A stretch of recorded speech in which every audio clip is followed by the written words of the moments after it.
はいどうもこんにちは、ごしばと申します。本日はアークの小ネタシステム設定編をやっていきたいと思います。アークね、あんまり説明が丁寧じゃないんでね、結構言われないと気づかないようなことがたくさんあります。で、システムとか設定面に関してはね、ゲームの快適さにも直結する部分なんで、絶対にね、知っておいてほしいところになります。で、結構ね、PC 版、プレステ4版、スイッチ版と機種によってね、違う部分もあるんで、それぞれの機種ごとの説明も入れていきたいと思います。ということで、この動画がいいなと思ったら、ぜひともチャンネル登録、高評価もよろしくお願いします。というわけで、では行きましょう。はい、アークの明るさ関係はかなりピーキーで、正しく設定してあげないとゲームの見やすさにかなり支障をきたします。まずはこのオプション。この設定項目にあるライトブルームとライトシャフト。これね、デフォルトだとチェック入ってると思うんですけど、これが入ってるとね、かなり光が眩しいです。太陽光が眩しくて白飛びすることもありますし、こういったね、金属の建築物だったりすると、太陽光の反射がね、かなり眩しかったりします。ただ、これがあった方がよりリアリティのある美しい映像だったり、スクショが撮れることもあるので、一概にオフ推奨とは言いませんが、眩しくて見にくい場合にはこちらオフにすることを推奨します。はい、このように眩しさがだいぶ緩和されますね。はい、一方で夜がかなり暗いというのもこのアークの特徴です。これに関してはガンマ値というものを設定すれば対処することができます。PC 版は設定からガンマ値をいじる項目というのはありません。コマンドで変えることができます。ガンマ半角スペースの後に1から5の数字を入れます。数字が大きいほど明るくなります。試しにガンマ5と入力してみましょ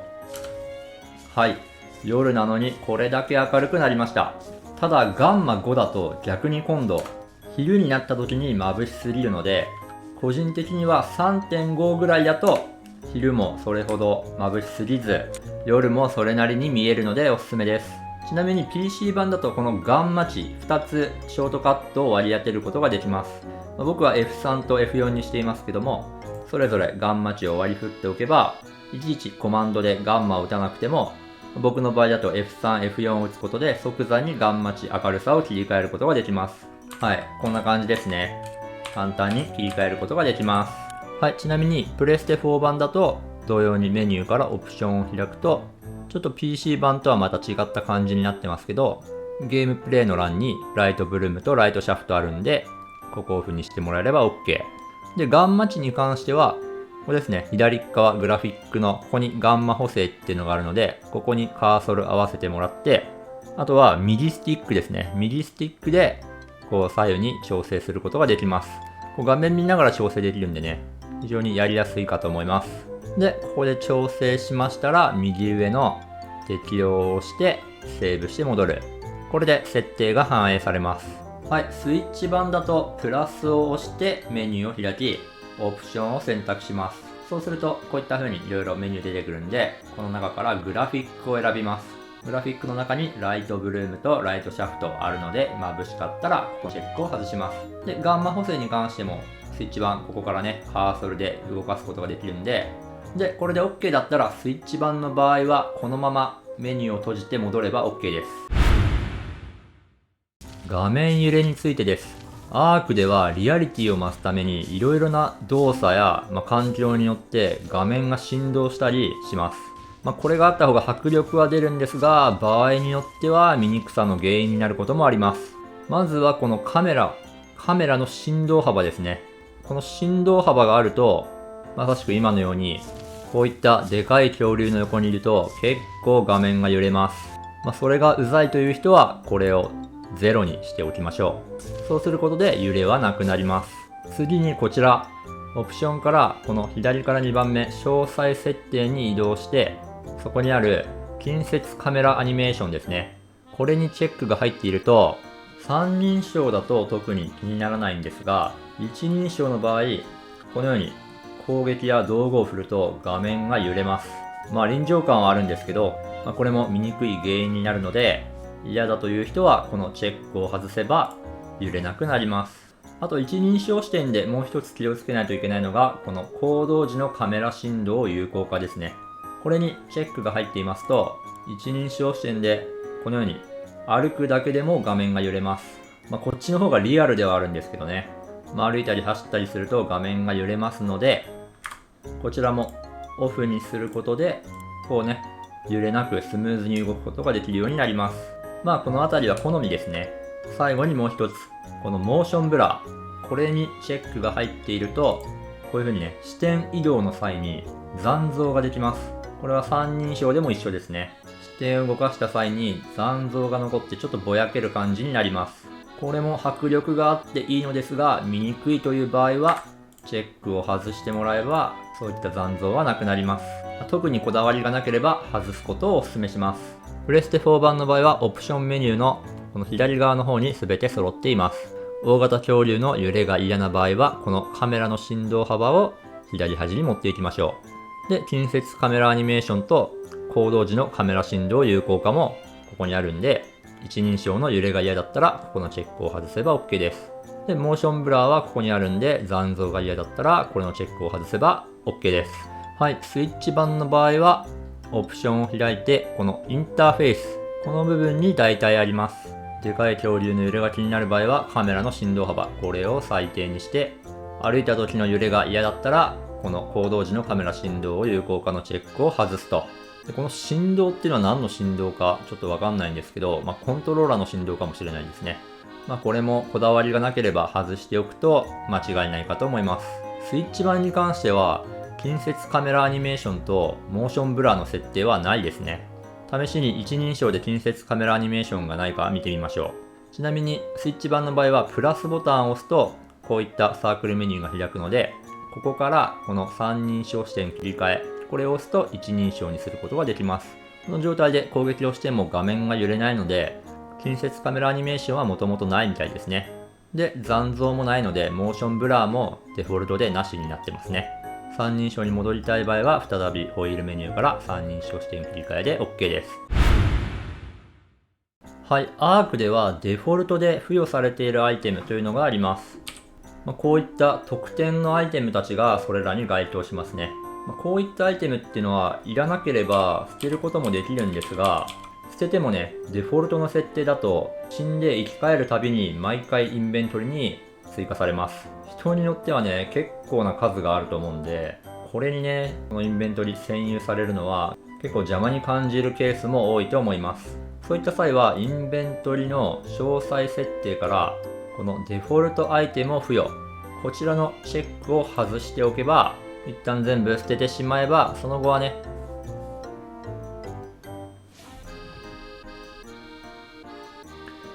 生き返っても再び追加されることはなくなるので、必要な時だけこのデフォルトアイテムを付与にチェックを入れればいいかなと思います。PS4 版だとオプション、ゲームプレイの項目の真ん中あたり、ここですね、デフォルトアイテム。このチェックを外せば毎回追加されることはなくなります。スイッチ版ならオプション、ゲームプレイから右下のデフォルト設定の無効化。これにチェックを入れてあれば毎回デフォルトアイテムが付与されずに済みます。そのアイテムが欲しくなった時だけチェックを外しましょう。アークではテイム済みの生物はデフォルトではプレイヤーの方を向くようになっています。プレイヤーが移動するとこのようにテーム済みのペットたちの顔もこっちを向くと。そういうような設定になってます。これね、可愛らしくて非常にいいんですが、ちょっとね、鬱陶しいというか、怖く感じる時もありますよね。あとはね、この首にも普通に判定があるので、こういう風にね、崖から落とされちゃうみたいな、そういう事故が起こることもあります。あとはブリーディング用に綺麗に並べたい時とかなんかに、その首振りがあると、そのせいで隊列がずれて綺麗に並べられないみたいなことも起こる可能性があります。設定でこちらオフにすることができます。PC 版だと E ボタン長押しでメニューが開くので、そこから修正で味方を見るを無効化。こちら設定しておけば、設定したやつはこっちを向かなくなりますね。こちらも地味に使える小技なので覚えておきましょう。プレステ4版であれば、生物に対して三角ボタン長押しでメニューが開きます。そこから修正を選択。で、味方を見るを無効化。こちら、スティックを倒したまま三角ボタンを離せば設定されます。はい、スイッチ版の場合はね、この生物に対して X 長押しでメニューを開くことができます。そしたら修正を選ぶ。で、修正の中に見方を見る無効化があるんで、こちらを設定します。はい、そうするとスイッチ版でも生物、こちらを向かなくなります。はい、操作を間違えて面倒なことになってしまう例がもう一つあって、それが例えば恐竜たちをね、整列させている時に動かしたくないのに間違えて、ついね、追従の命令をかけちゃって、みんな動いちゃって、とね、これわけわかんないことにね、なっちゃうみたいな。そういうこともありえます。特にね、PC 版だと、キーボードね、ワンタッチで追従とか、停止とかね、できるんで、便利な反面誤作動してしまうことも結構ありますね。はい、そういう時に便利なのが、先ほどと同じ修正から選べる、この命令を無視するですね。はい。こちら設定しておけば、例えば間違えた指示を出してしまったとしても、他の子たちはね、その指示に従っちゃいますけど、命令を無視するにしたこいつだけは従わずその場に留まっていますね。なんでね、拠点内で移動させたくない時とか、そういう時にこの命令を無視するを設定しておくと便利かと思います。プレステ4版も一緒ですね。さっきと同じ修正から命令を無視する選ぶことができます。はい、スイッチ版も一緒です。先ほどと同じ修正選んで左下に命令を無視するありますね。はい、ちょうど命令の話が出たので、それに関連したものを紹介します。アークの命令結構奥が深くて、アクティブグループというものがあります。先ほどのね、一括命令便利なんですけど、これね、口笛が聞こえる範囲にいる生物全員に聞いちゃうんで、例えばね、この中からティラノだけを連れて行きたいっていう場合に、いちいちね、ティラノ個別に追従命令してあげないといけないんですね。それはめんどくさいと。そういう時に便利なのがアクティブグループですね。メニューのこのテイムグループというのを選ぶと、アクティブグループ確認することができます。こうね、グループが10個あって、それぞれに割り振ることができるんです。で、割り振り方は生物に対して、メニュー開くとアクティブグループ修正というのがあるので、これでグループに生物を追加すれば、このね、今目の前にいる子だけを単体で入れることもできるし、クラスを追加とすれば、この種族、今だったらティラノサウルスをみんなまとめて追加することができると。で、1、2クラスを追加。そうするとね、先ほどのメニューに、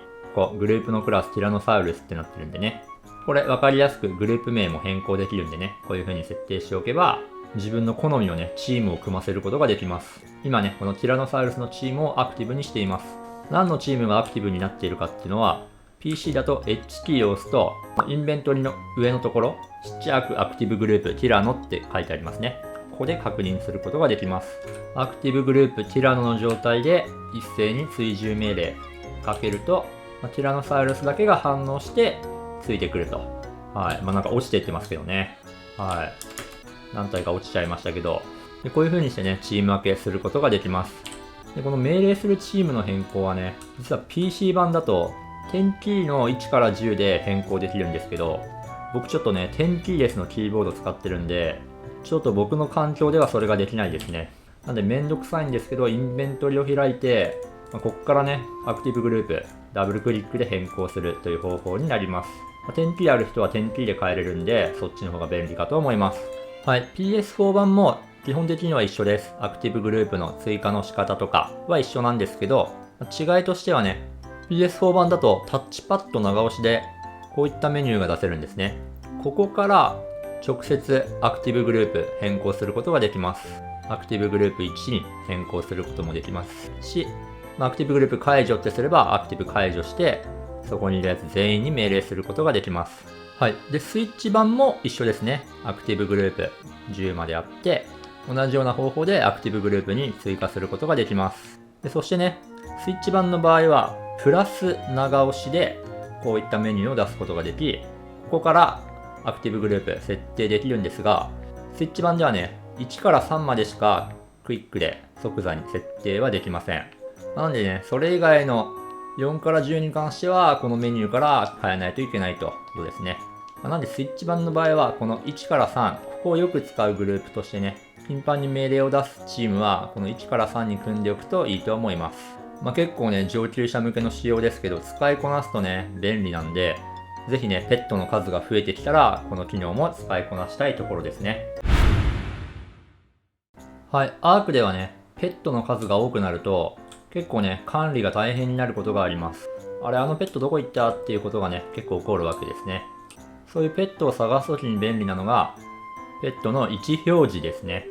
PC 版だと、Z キーを押すと、こういう風に、ペットに対して緑の矢印がつきます。または H 長押しでも出すことができます。これを使うとね、例えば、あれ、あいついねえなーってなった時に、これを使って探し回ると、あ、下に落ちてたのか、みたいなね、感じで、どっか行っちゃったペットもね、結構これで場所が特定できたりするんで、そういう時に便利ですね。プレステ4版だとタッチパッド長押しで矢印を出すことができます。はい、こちらスイッチ版だとちょっとできないみたいですね。絶対にないと困るというものでもないので、そこは諦めましょう。はい、ペットの数が多くなってくると、このペットの名前表示、これね、遠くのものまでしっかり表示されるんで、結構ね、この表示が多くなっちゃうと見にくかったり、あとは意外とね、これがゲームの重さにつながったりするんですよね。この緑の名前だけを消す方法があります。PC 版だと、エンドキー、あるいはシフトプラス点キーの1です。押してみましょう。はい。このようにね、しっかり、アイテム欄とかね、ステータスの UI は残ってるんですけども、生物の名前だけ消えましたね。